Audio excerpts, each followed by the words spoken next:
Darling, your mother changed the password. I can't use her card for my shopping anymore. My daughter-in-law's voice dripped with annoyance over the phone.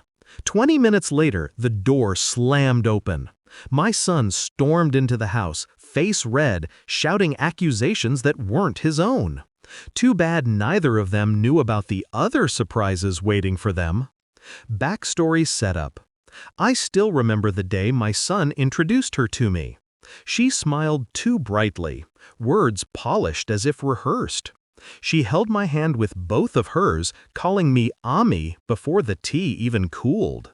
I wanted to believe her warmth. For years, I did. She became the daughter I thought I never had. I let her into my kitchen, my finances, my trust. She was always hovering close to my son, whispering, calculating. I told myself it was just youth. Love makes people clingy. I didn't see it then, the way she clipped his wings, the way she counted what wasn't hers. The betrayal didn't come as one sharp stab. It was slow poison. A credit card here, a new account password there, shopping bags that I supposedly approved. I ignored it until the numbers stopped making sense. Discovery of betrayal. It began with small things. My son's sudden coldness.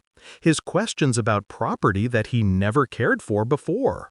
Her sly glances at my handbag when she thought I wasn't looking. Then came the night I overheard them. Through the thin walls, her voice carried, low, urgent, convincing.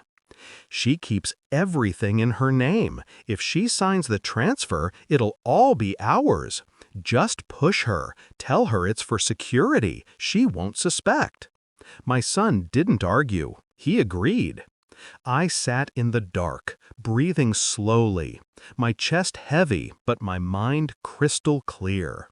That was the moment I buried the mother who excused and forgave.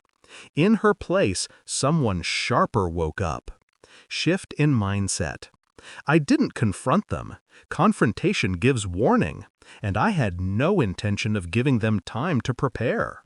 Instead, I adjusted quietly. I changed every password. I moved funds into accounts only I controlled. The lawyer who drew up my will received new instructions. Assets were locked tight, unreachable without my consent. On the surface, I played the same role, the soft mother, the forgiving mother. I even let her keep using my card for a while, just enough rope for her to feel safe. Each swipe was another nail in the coffin she was building for herself. I began documenting, receipts, recordings, even the whispers I overheard. Every piece was stored with precision, not just for revenge, but for protection. I wasn't fighting anger, I was building justice. Execution of the plan. The final act required patience. First, I staged the card problem. One afternoon, I called the bank, set limits, and switched the password. I knew she would notice immediately. I knew she would call him. When she did, right on cue, I let the call ring through the quiet house. Her voice, sharp and entitled, filled the air. "Darling, your mother changed the password. I can't use her card for my shopping anymore." I smiled, waiting. 20 minutes later, my son's footsteps thundered into the living room. His face twisted in rage. His words, not his own. He accused me of selfishness, of mistrust, of betrayal. Me, the mother who raised him? That was my moment. I didn't shout back. Instead, I reached for the envelope on the table. Inside were the bank statements, the recordings, the legal papers. I slid them across the table, one by one, like a dealer laying down a winning hand. He fell silent. She froze in the doorway, her phone clutched tight. "This is what I've watched.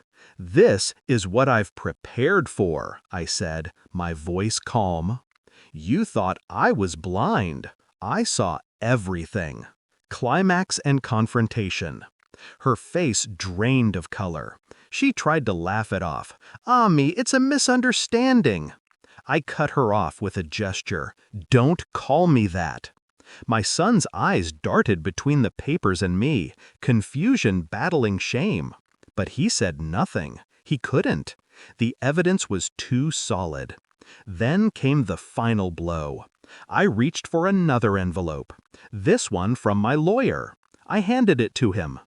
Inside were the updated will and property documents. My estate, once meant for him, now redirected to charity, schools, and a foundation in my husband's name. "You both wanted everything in your name," I said softly. "Now you get nothing." The silence that followed was thicker than any scream. Resolution and emotional release. I watched them crumble, not with triumph, but with clarity. Their greed had stripped them bare, and I had simply held up the mirror. When they left, the house echoed differently, lighter, free. I sat by the window, tea in hand, and let the quiet settle around me. Betrayal cuts deep, yes, but revenge, true revenge, isn't loud. It's precise. It's silent. It's the moment when the betrayer realizes the game they thought they were winning was never theirs to play. And in that silence, I found my peace.